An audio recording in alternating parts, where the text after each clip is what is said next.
Ukiwauliza sasa, Qur'ani iko na waisoma aya hii kila siku katika Qur'ani, sasa wewe kwa nini huilipi hii? Na amri ya Qur'ani inasema ulipe. Imeondolewa na fulani. Fulani ni nani? Ni mtume? Si mtume. Sasa wewe waacha lililowekwa na mtume, wafuate lile ambalo limewekwa na ambaye si mtume. Mwenyezi Mungu Subhanahu wa Ta'ala katika zaka ameweka mafungu 8, moja likiwa ni kuwapa watu ambao imani zao hazijashika nguvu au iko tamaa ya kuingia katika Uislamu, muallafati qulub. Qur'ani, Mtume sallallahu alaihi wasallam amelitumia fungu hili, limetumiwa miaka yote mpaka amefariki Bwana Mtume sallallahu alaihi wasallam. Fungu hili liko katika zaka na liko katika Qur'ani, bado halijafutwa. Hakuna aya iliyoshuka kuliondoa fungu hili, bali Bwana Mtume sallallahu alaihi wasallam hakuliondoa alipokuja, alipoondoka duniani. Kabla ya kuondoka hakuliondoa, limekuja limeondolewa. Kwa nini? Kwa sababu sasa Waislamu na nguvu. Leo ukiangalia wasiokuwa Waislamu wamejiwekea fungu hili la kutuvutia sisi. Wasiokuwa Waislamu wana mali ambao wameweka ya kutununulia sisi tusiwapinge wao na tuwachafue mawazo wenzetu ili wasiwe madhara kwao. Mwenyezi Mungu aliyeweka fungu lile, aje mtu mwingine aliondoe, likakubaliwa liondolewe. Bwana Mtume sallallahu alaihi wasallam ametoa hukumu kadha wa kadha katika mambo mbalimbali.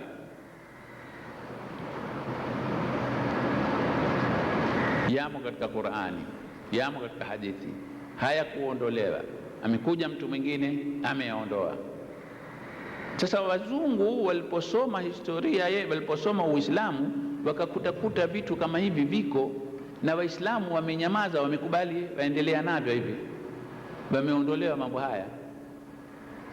Kwa hivyo yaonekana wamekubali Waislamu kwamba asiyekuwa mtume aweza kumpinga mtume na akaendelea kukubaliwa uongozi wake. Kwa hivyo sasa sisi tuwaeleze vizuri hawa, kwa sababu moja katika matatizo yanayotupa sisi ni maadamu Waislamu wamemweka juu ya vichwa vyao bwana huyu, tutakuwa na matatizo. Lakini wakiweza kumtua wakamweka begani, hatari yao itakuwa imekwisha. Wazungu ulimwengu mzima, hata humu mwetu wametuwekea sharia. Juzi mlikuwa na nyinyi hapa lile jumba lile ambalo nafikiri kuna makao makuu ya Umoja wa Mataifa, lilikuwa la Mjerumani zamani, lilikuwa lavunjwa. Mliona ghasia zilizofanywa jumba lile lisivunjwe, na majengo ya kizamani mengine yamehifadhiwa kwa sharia, hayana ruhusa kuvunjwa. Nje lazima ibakie vile vile, ndani waweza kuvunja, lakini nje ibakie vile vile. Ndio kihistoria. Kenya ni vile vile, ule mji mkongwe Old Town, Zanzibar mji mkongwe, kuna sharia, huwezi nyumba yako mwenyewe, lakini huna ruhusa kuivunja maadamu ina sehemu ya historia.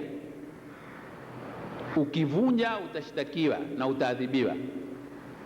Wewe ukianza kupiga mtarimbo tu, mainspekta wako waona mbio, polisi watakuja, waambiwa wale mafundi manini vibarua, hakuna ruhusa kuvunja nyumba. Wapi mwenyewe? Nataka kuonana na mwenyewe. Shekhe, hujui wewe nyumba hii imehifadhiwa kwa sharia, isivunjwe. Kwa nini? Kwa sababu ikivunjwa ile itaondoa historia ya mji ule, watu watakuwa hawajui vitu vile. Ulaya kuna msikiti mkubwa ambao Mashia Ithnashari ndiko ambao kuna msikiti wamenunua. Saa ile jamaa wataka kubadilisha, kumbe lile ni jengo ambalo limehifadhiwa kwa sharia kihistoria, halina ruhusa kuvunjwa, lazima liachwe vile vile, na jamaa ndio wameshanunua. Ikabidi sasa msikiti utengenezwe kwa ndani, lakini nje lazima jumba libakie vile vile, hawawezi watu kulibadilisha. Hivi ndivyo ambavyo watu wote wenye akili wanahifadhi historia yao. Ukifuta mambo yale unaifuta historia. Leo sasa hivi humu mijini mwetu kila kuna wazimu wa kujenga misikiti, kuipanua na kuifanya mikubwa. Baada ya muda itaondoka historia ya kwamba mathalan Dar es Salaam kwamba kulikuwa na Uislamu zamani na wazee wa Kizaramo walijenga misikiti wao wenyewe, kwa sababu watakuja kuta sasa msikiti ulioko sio ule uliojengwa na Wazaramo, sio ule uliojengwa na Wamanyema. Sasa leo historia ya mchango wa Wamanyema katika Uislamu, mchango wa Wazaramo katika Uislamu katika miaka iliyopita, kwamba wazee wenyewe kwa ghera ya dini yao walisimamisha misikiti hii iwapi?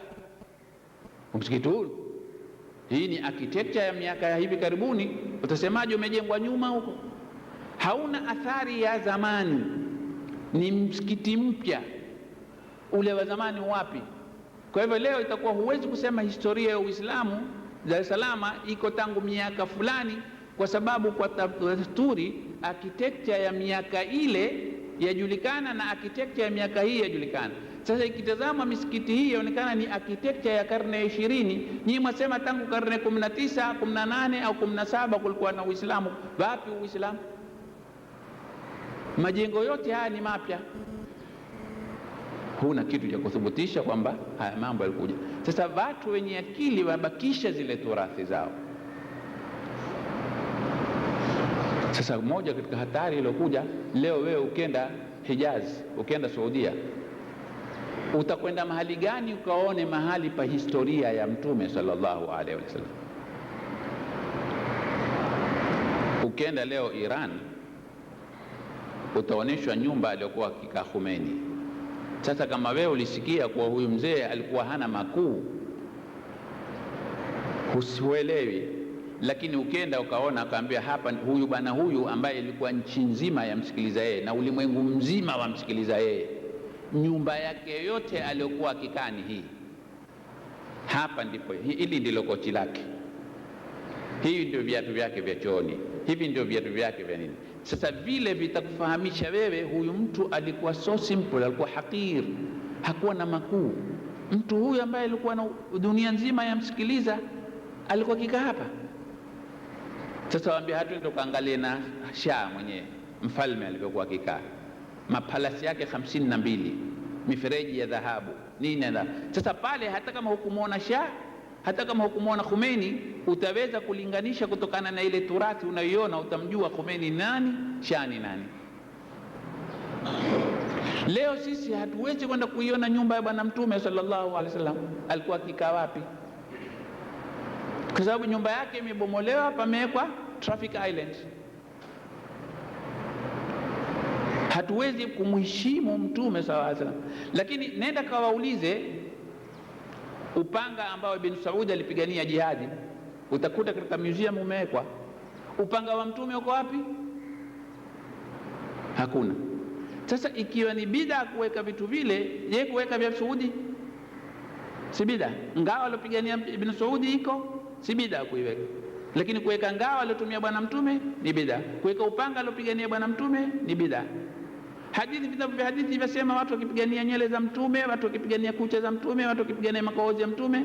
Lakini kuweka kanzu aliyovaa bwana Mtume bid'a, kuweka kofia aliyokuwa akivaa bwana Mtume ni bid'a, kuweka kikoi alichokuwa akivaa bwana Mtume ni bid'a, kuweka mswala aliyokuwa akiswalia bwana Mtume ni bid'a.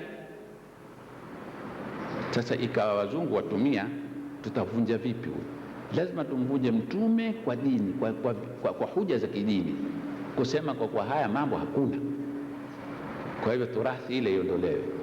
Funja mahali bai'atu shajar, palipokuwa na nini, bai'ati ya mti, yule mti kata, tangu wakati wa Umar bin Khattab ukakatwa. Sema nini? Watu watakuja kuabudu mti, watu watakuja kuabudu mti.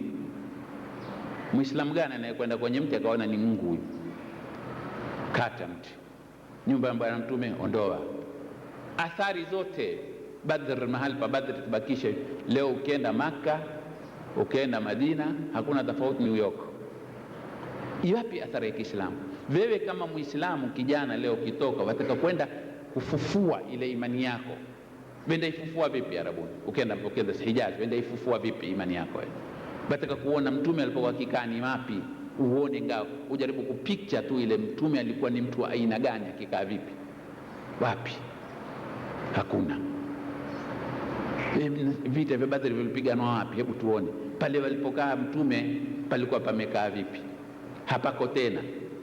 Wewe waambiwa tu walikuwa wamekaa mahali ambapo palikuwa ni hatari, waweza kuteleza. Sasa ukaenda hupaoni tena. Lakini wale ambao wamewafundisha wao watuambie hivyo, wao wamehifadhi vitu vyao vyote. Nenda nchi zozote za Ulaya utakuta taarifa yao yote imehifadhiwa katika museum, na nchi yao wenyewe pia yale yao ya kitaifa yamehifadhiwa, lakini ya Uislamu yaondolewe. Sasa hizi ndizo haya ndio mambo yalovunjiwa Uislamu. Sasa wewe lazima uyasome haya, kama wataka kufufuka tena ujue ulivunjwa vipi, na ujue njia ya pekee ya wewe kufufuka ni kuyarudisha yale yaliyotumiwa kukuvunja. Kama utaendelea kuyashikilia hivyo hivyo, kitu gani wewe umebakia? Link gani, kiungo gani unacho wewe na Mtume sallallahu alaihi wasallam? Kiungo Muislamu sasa hivi zaidi ya Qur'ani na hadithi, tuna katika kihistoria tuna kiungo gani na bwana Mtume sallallahu alaihi wasallam? Vimekatwa katwa vyote. Athar za kihistoria za Kiislamu zote zimefutwa. Huwezi kwenda ukazunguka wewe ukasema mimi niangalie mahali vita vilivyopiganwa, vimepiganwa wapi na wapi na wapi, nyumba ya fulani iko wapi, nyumba ya fulani iko wapi, msikiti wa Mtume sallallahu alaihi wasallam uko. Maki huwezi kuona athari yoyote, baona mambo mapya kabisa. Sasa hizi katika mbinu ambazo zimetumiwa. Sasa kama Waislamu wataka kujiletea mabadiliko katika vikundi hivyo, hili ni jambo moja ambalo ni kusoma hii istishraq, huu orientalism, kuwasoma wazungu walivyovunja Uislamu. Kisha ndio sasa wewe ukitaka ufufua utajua, nikipita hivi nitapitia njia ile ile, nitaanguka. Usome historia, uangalie ufalme wa Kiuthmania umeanguka vipi, uangalie khadawa wazungu walivyofanya, walivyowatia tamaa kina bin Saudi hawa, wakambitray Sharif Hussein, wakabitray Maturki, wakaanguka wote, kisha wote wakaanguka. Sasa haya ni mambo lazima yasomwe, kwa sababu ukishayasoma haya ndipo utakapoona uchungu wa vile ulivyovunjwa. Wewe sasa wa hamasa tu, lakini hujui umevunjwa vipi, na ukiatika hamasa zako utarudi utafanya yale yaliyovunjwa, ule kuvunja utayafanya, kwa sababu wewe hujui kama haya ndio yaliyotumiwa kuvunja. Sasa yule unayepambana naye akucheka tu, ajua maadamu ameyapokea haya ataanguka tena huyo. Yeye ashajua mimi haya ndio siku ukiyashikilia yale ndio utakokuwa balaa. Watajua sasa hapa pana hatari. Sasa kwa hivyo somo jingine ambalo ni muhimu katika kikao chenu, muwe masoma hii orientalism, kuielewa manake imekuja namna gani. Sasa vikundi hivi vikikaa, nawaambia mujipe muda, msitaki leo 96 98 mwe mshaiba. Miaka ni mingi, ndivyo ilivyokwenda. Na hiyo miaka 20 kwa umma si miaka mingi. Miaka 20 kwa mtu ni miaka mingi, lakini kwa umma si miaka mingi, ni miaka kidogo. Lakini muwe mwajiandaa yale mambo, mwenda polepole. Kitu kimoja ambacho kitakusaidia ni kwamba wewe ujue kwa Mwenyezi Mungu Subhanahu wa Ta'ala, si lazima mabadiliko ya dhihiri wakati wa uhai wako. Mtu yoyote ambaye yumo katika dawa hana lazima mabadiliko yatokee wakati yeye yuko hai. Ukichikilia mabadiliko lazima yatokee wewe uko hai, ndipo utakapofanya haraka, na kwa kufanya haraka ndipo utakapofanya makosa, kwa sababu utakuwa na pupa, jambo la kungojea hutaki lingojee. Wewe elewa tu kwamba popote litakapofana kwa miaka 20, 30, 40, maadamu ulichangia mwanzo katika kuchimba msingi, Mwenyezi Mungu Subhanahu wa Ta'ala hakusahau. Kwa hivyo wewe ujue ukifanya wajibu wako Mungu ameshakutambua. Tatizo ikiwa wewe wataka kutambuliwa na watu, wataka lazima yale mambo yafanyike, wewe ukiwa hai ambiwe Abdullah ndiye alituletea mwamko, Abdullah ndio katufikisha hapa. Hapo sasa wewe mwamko wako, bia kazi yako yote itapotea bure, kwa sababu wewe hukumfanyia Mwenyezi Mungu, ajifanyia wewe kutajwa. Lakini kama wamfanyia Mwenyezi Mungu, si lazima litendeke wakati wa hai wako. Sasa hili ni jambo moja, kosa moja ambalo watu wengi ambao wamo katika dawa hukosea. Hufikiria lazima matokeo yatokee wakati wa uhai wako. Wewe anza, Mwenyezi Mungu mwenyewe atamaliza. Muhimu sana ni wale Waislamu wenyewe wapikike tangu mwanzo. Kwa hivyo tukishikilia hilo, somo hili litatusaidia katika kuwaelewa wenzetu wametegea wapi. Kisha baada ya hapo, kama nilivyosema, njaribu vikundi vile viwe vingi, lakini msifanye kosa la kutaka kuunga chama. Uislamu ni movement, si chama. Sasa vikundi vile vianze kujiunga na msikiti ulioko jirani. Harakati sasa itoke kule iingie msikitini, baada mshakuwa na misimamo, mwajua vizuri. Msikiti uwe ndio markaz, ndio branch ya movement ya Kiislamu. Msikiti uanze kugawanya maeneo yake. Kila misikiti ya Temeke mkutane, mkubaliane kwamba eneo la msikiti huu ni hili, juu ya karatasi, juu ya ramani, juu ya map. Eneo hili liko chini ya msikiti huu, eneo hili liko chini ya msikiti huu, eneo hili liko chini ya msikiti huu. Iwe sasa ni wajukumu la imamu wa msikiti huu na viongozi wa msikiti huu wajue katika maeneo yao kuna shida gani na kuna mafanikio gani. Shida zitatatuliwa vipi? Wakati huo misikiti ikishirikiana. Kwa njia hii utakuta mambo mengi yatafanyika. Watu mara nyingi wasema kwamba mathalan Waislamu hawajijui, serikali yafanya, serikali yajua Waislamu ni wangapi, lakini watakwambia katika sensa iliyofanywa hatukuuliza watu dini zao. Kwa hivyo nyinyi Waislamu watakuwa mtaka kujijua, hamjijui. Lakini wenzenu wajijua, kwa sababu kanisa lina eneo lake. Kanisa lina tasjili ya wanachama wake. Kwa hivyo kanisa lajua mwezi huu kumezaliwa Wakristo wangapi, mwezi huu wamekufa Wakristo wangapi, mwezi huu Wakristo wangapi wamehama mtaa huu, mwezi huu Wakristo wangapi wamehamia mtaa huu, kwa sababu wakija kwenye kanisa lao wanajiandikisha. Sasa kitu gani kinachozuia na Waislamu? Msikiti umeshapewa eneo hili, iwe ni wajibu wa msikiti kwanza ujue eneo hili tuko wangapi. Sasa badala ya kukaa tu mkafikiria Watanzania wako 65% katika Tanzania, una ushahidi gani? Ushahidi wako kwamba Watanzania Tanzania ni 65% ni upi? Basi wakaa ukafikiri tukajifurahisha. Huna, pengine utakuja jishtukia wewe bado ushika hisabu ya miaka 20 iliyopita. Wangapi washatanasar, wangapi washahama, wangapi washafanya hivi? Mna wapi? Wengi wapi? Wenzenu wamepanga njama za namna ya kuwaingilia pale mliko wengi, wakajana wao wakapunguza nguvu. Mahali ambapo jana kulikuwa na Wakristo 20 au wasiokuwa Waislamu 20 na Waislamu 1000, bila shaka asilimia kubwa sana itakuwa ya Waislamu. Lakini ikiwa wenzenu kimya kimya wamejaza tena, wametia, wamekuwa sasa pameingia wasiokuwa Waislamu, mahali hapa wameletwa 300, 280 wengine wamekuja, sasa wamekuwa 300. Tujalie nyinyi hamkupungua, mko wale 1000, bado nyinyi asilimia yenu ni ile moja. Hamujui nyinyi kama asilimia yenu imeshapungua. 1000 kwa 20 si 1000 kwa 300. Sasa watambua? Hamtambui, kwa sababu hamna njia ya mkijua mkapashana habari.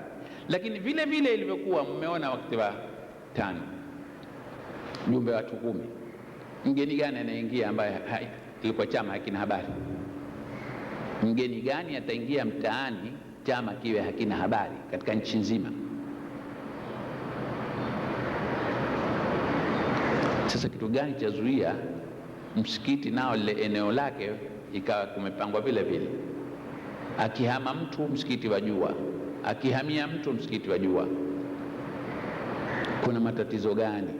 Lakini hayo hayawezi kuja ikiwa bado hamjaanza huku chini mkamka. Ukileta sasa hivi utaleta watu ambao wajiita Waislamu, hawana mwamko wa Kiislamu, hawana mshikamano na Uislamu. Sasa haya ni ya baadaye, lakini sasa itakuwa msikiti ndio unarakibisha kila kitu. Mtajulikana kuna watu wangapi.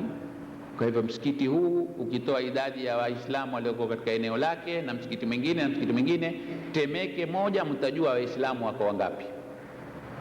Temeke moja mtajua katika Waislamu wa Temeke kuna mafundi wangapi, mafundi umeme wangapi, mainjinia wangapi, madaktari wangapi, au hakuna.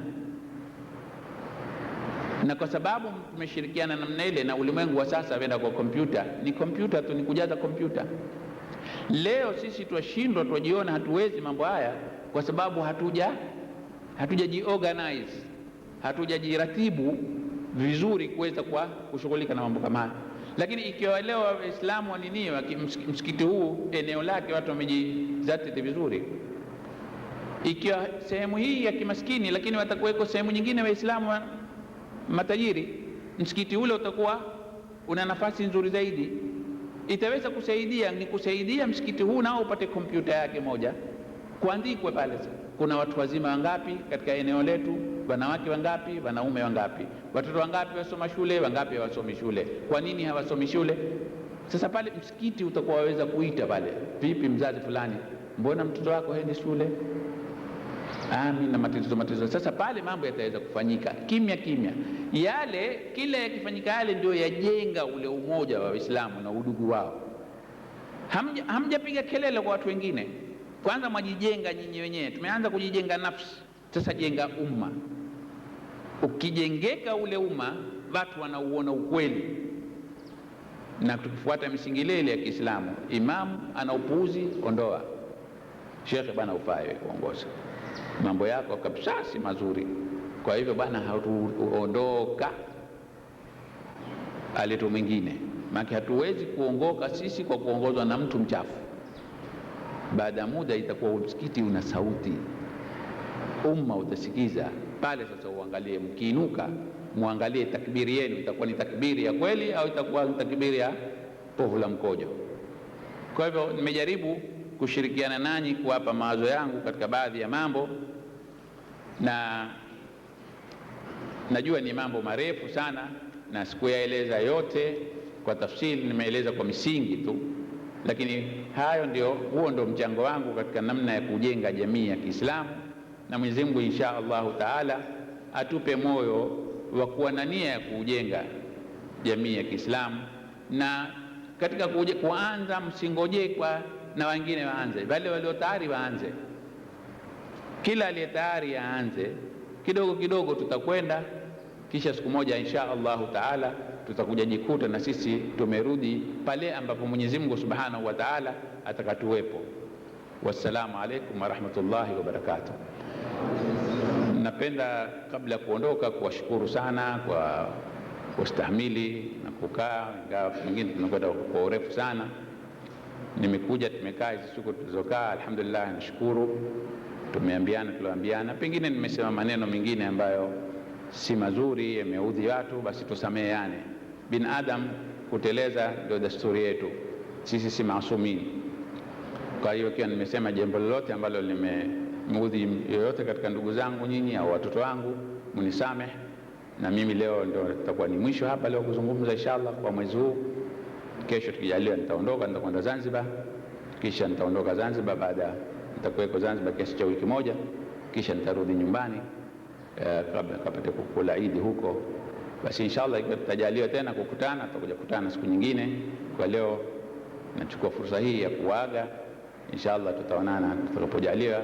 Wassalamu alaikum warahmatullahi wabarakatuh. Allahumma arina alhaqqa haqqan warzuqna ittiba'ah wa arina albatila batilan warzuqna ijtinabah.